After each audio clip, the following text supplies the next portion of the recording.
Hi everyone and welcome back to the channel. As someone that's spent a lot of time getting a degree in finance and accounting, working in public accounting, and now working in financial reporting, I've seen a lot of different businesses and many different stages of their financial cycle, some on their way up and some on their way down. So how does you, someone that doesn't have any experience in this, get the same benefits as someone that does have experience in this? Well, there's one simple thing, and that's the S&P 500. Let me take you through how this one simple index fund can help you invest like a pro.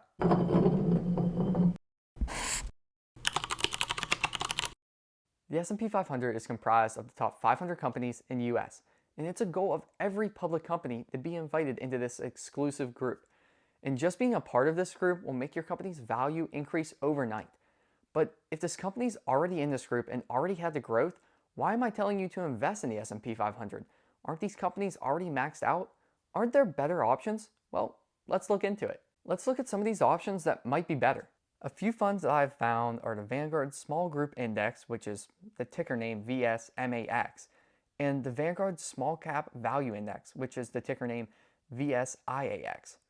As you're going to see, both of these funds beat the S&P 500 over the last year. So that means that they're going to probably be a better place for your money, right? Fortunately, we have more than just 1 year of data to look at.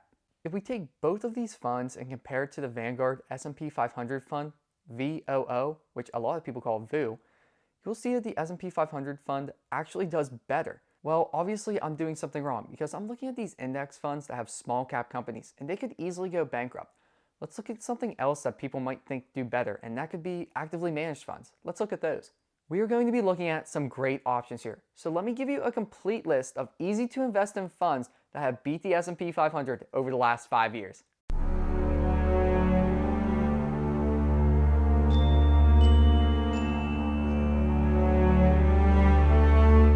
Yeah, that's it.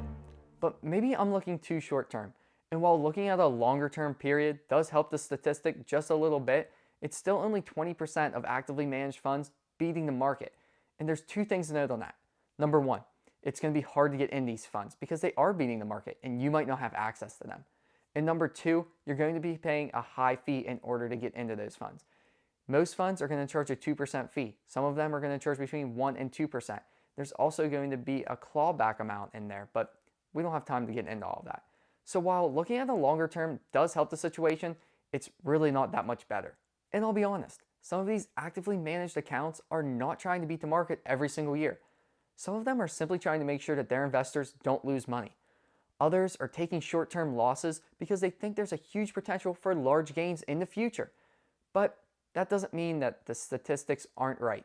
It's still only 20% are beating the market. But for the most part, we see a low percentage of actively managed accounts beating the market because, well, it's really freaking hard to do.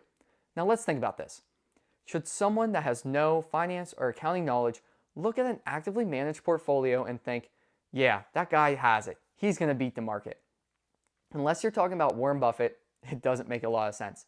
They're going to be charging you between 1.5% and 2% for you just to simply have them actively manage your account. That's very expensive compared to index funds. And unfortunately, it's just not very likely that they're going to be the ones that actually beat the market. Now, I'm not saying that you're stupid because you don't know finance and accounting. I'm simply saying that those guys are supposed to be the professionals, the pros, and they're not even beating the market. So we need to think logically about this and take a smart and great approach to this because obviously actively managed accounts aren't going to do the trick every time. Simply being in the market though will. And at the end of the day, we need to understand that paying 1.5% to 2% for them to actively manage your account is a great deal for them and a bad deal for you. We need to understand and get into our minds that humans cannot beat the system every single time. And while there are cases that they can, it's just not very likely for us to get into those situations. The S&P 500 won't make you rich overnight, but it certainly will help you get in a great financial position later in life. Look at this chart. By putting just $300 a month into the S&P 500 for the next 10 years, we will have over $61,000. That's pretty good, right? And after 20 years, we'll have over $225,000. And finally, if we can keep it in there for 30 years, we will have over $680,000. That's a lot of money. If we take a closer look at that, we only contributed $108,000 of that 680,000. The rest of that is completely all compounding interest. So while it might be fun to think about investing with other people and having them actively manage your account, just know that the S&P 500 is a great place to put your money. You're going to be beating 80% of those people that are actively managing accounts. And while this isn't going to make you rich overnight, you're going to do great. And also, while you might look like a loser from someone else's perspective because you don't have a professional managing your account's going to be the real winner when you show them the massive gains and you live that lifestyle that you're going to enjoy. Be sure to leave a comment below if you think an actively managed fund is actually better than the S&P 500. Let me know in the comments below. If you want to learn more about if it's still a good time to invest in I-bonds and tips, check out this video right here. If you guys like this type of content, please hit that like button and consider subscribing to the channel. Otherwise, I'll catch you guys in the next one.